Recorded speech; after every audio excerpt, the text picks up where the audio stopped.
Hello everybody, so I made a new to me purchase, which is a 2018 Road Glide with the 107 Milwaukee 8 motor on it. So I ended up getting a steal of a deal for some exhaust on eBay. It's some Vance&hines power duals and then Vance&hines slip-ons that come with that.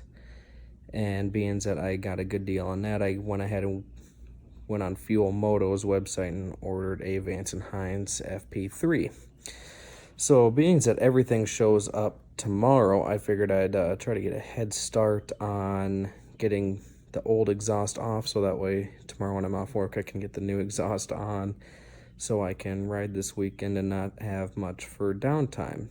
So I just figured I would try to go over a little bit of what the process is to get all that exhaust and stuff off. So here's the bike. I guess I got it started a little early. All I did was pull the saddlebags off, which is just 2 twist screws on each side of each bag.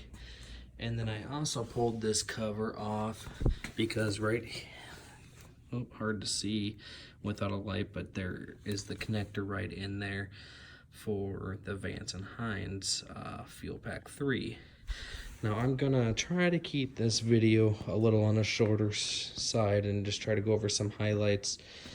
So first things first is I'm gonna start trying to take off some of this heat shielding, which from what I can tell is just some hose clamps hidden underneath there. So I'm going to take off a few of those, show which ones I took off and what was holding it on, and just keep reporting back. So keep the time down. Thanks. Okay, so I went ahead and removed the shielding from both sides. It's pretty easy. Bunch of hose clamps that hold them in, 5/16 size. You can try to use a flathead, but if they're anything like mine, they're too tight for that, and you don't want to just strip them out or break your flathead. You have to remove this floorboard over here, and it is blue Loctited in. Don't pull the rookie move like I did. I just put an impact on there and ended up stripping one out. Not a big deal. Go get another bolt. Just make sure to put Loctite back on. Clean the threads, put Loctite back on when you put them back on. Not something you want coming loose going on the highway. Next, as far as getting the system off, you got the brackets back there, and then just that clamp there, and then the slip-ons on both sides can come off once you undo all that. Then it's a matter of undoing the wires for the O2 sensors, and then getting up there and getting the nuts for those bolts. So yeah, lesson number 1 today, working on this. The bolts are pretty soft and Loctited in. For the foot pegs, don't use an impact.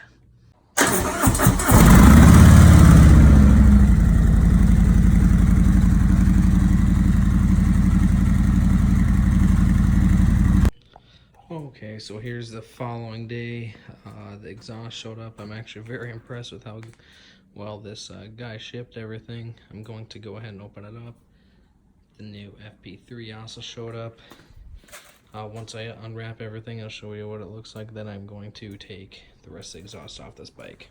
Okay, so I went ahead and removed one muffler. All that was holding it on is these two 13mm bolts. And then there's a 15mm nut on the back side of the exhaust clamp over there. And then it takes a fair amount of wiggling, but then it just slides out the pipe. Here is the new stuff. Got it all unwrapped. Gonna have to look up some instruction manuals to see exactly how the shields go and how to run the wiring for the O2 sensors. But anyways, that is that. Okay, so working around the motor here, have one 13mm nut there, and then a 13mm bolt that goes there. It holds this bracket on. So I've always had this knocking around sound that could not figure out where it's coming from, but I see that this pipe has been moving around inside there, and it actually wore into the pipe a bit. I found that last night when I started it up, and when I grabbed the pipe, and then all of a sudden the noise was gone. But what's crazy to see is how flat this pipe gets going under there. And then to go into that corner, has has this bend right here. Just can't be all that great of a pipe to make some power. But anyways, kind of my thoughts. Okay, so I went ahead and took one of the O2 sensors out for the rear cylinder. Just a 14mm wrench was able to get in there. Just want to show this itty bitty guy right here. This is a narrow band O2 sensor.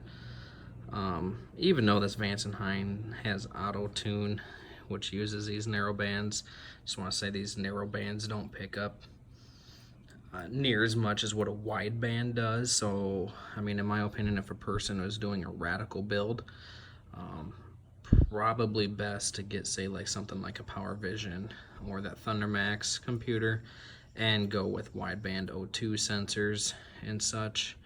I don't believe there's a way to tie in a wideband to the FP3 like there is the Power Vision, but just part of me really likes FP3 and being able to use my cell phone with it.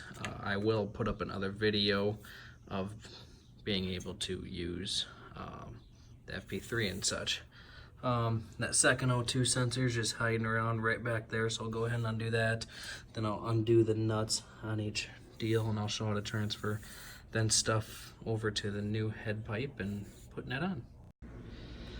Okay, I know I jumped ahead a little far this time. I can tell you getting the head pipe positioned, nothing's tightened down yet, but that was kind of a pain. This stud has to come out of the case. I believe it's a 5.5mm, and then a bolt goes in there. Instead of having this stud. For the front O2 harness, because it wasn't quite reaching how I liked, I did have to pull the seat and that side cover off, lift the gas tank, run the sensor, you know, kind of up and over and then down, just to keep it out of sight and still getting it fit real nice. This kit, so this bracket is what kind of bolts up under here. You can barely see where the bolt holes go, but then it's supposed to have kind of a clamp bracket that hangs onto the pipe. Well, the kit is supposed to come with another one. This used kit did not come with that bracket, so I'm kind of a SOL there. I'll probably order the bracket just to have it, but for now it's whatever. I did just slide on this one slip-on. You know, I gotta say, I mean, it's a pretty nice looking kit. I think this kit will do for now. I plan on doing an intake possibly tomorrow. Then I'll plan on doing a cam, and then you know, if I ever decide to go any more than that, then I will probably look at a different exhaust kit with some bigger pipes. These ones look big because of all the shielding, but they're not all that big. But I'm sure it'll flow a lot more not having a cat anywhere in there. So I will keep on plugging away and updating. Okay, I have everything loosely mocked up. Both the slip-ons on the crossover pipe underneath. As I said earlier, I had to take the one bracket off for now. Do got the head pipe tight to the motor. Kind of started tightening down heat shields, went to put on my floorboard. And notice I have some clearance issues over here, which I think I read somewhere before. Anyway, so I think I do have to get like a little spacer to put in there. Not a big deal. I'll pick those up tomorrow, hopefully. Anyway, meanwhile, I will go ahead and at least tighten everything else down, and hopefully I can fire it up here soon. Alright, everybody, finally have everything back together. You didn't miss much as a matter of tightening down exhaust clamps and tightening down the heat shields and putting everything back together. I did tuck the FP3 just behind this cover, plugged it into the ECU and just kind of tucked it into a decent spot. I'll make another video over the map and how the auto-tune process will work. They're real simple, nice to use deal. I do need to get one new exhaust clamp. When I was tightening it down, I felt her pretty well give way, strip of thread, and of course I'm sure she will leak, so I will just go ahead and get a new clamp. Hopefully can just find that in town at any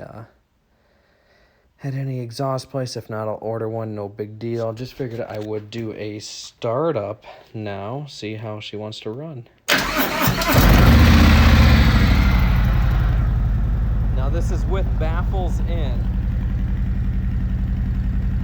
Real nice deep tone. I like it. It actually kind of gives it that Harley tone. Feel, and yeah, I can feel that she's got a little bit of an exhaust leak, not a big deal. But being that it's late, I'll call that a night. Hopefully I can get some miles on it tomorrow. Hopefully I can track down a spacer for that floorboard, try to find an exhaust clamp, and hopefully a high flow air filter. The map I did use there, a can map, being that this is a Vance&hines exhaust. I just selected their slip-ons with the power duals. The option is with a high flow intake. I was reading online, and Vance&hines posted on one forum saying go ahead and select that map, and that the trims will pull back for not having a high flow intake. But I do plan on picking one up. Not entirely sure which one I'm going to pick up yet, but I guess we will see. But for now, this is kind of the video on doing exhaust in this. I know it was short and sweet and to the point. Sorry if I missed a lot of things. Comment if you have questions. I'll be glad to answer them, and I can even post the directions too, a little PDF link, because I did have to find that to get a few answers to some questions I had. Anyways, have a good one.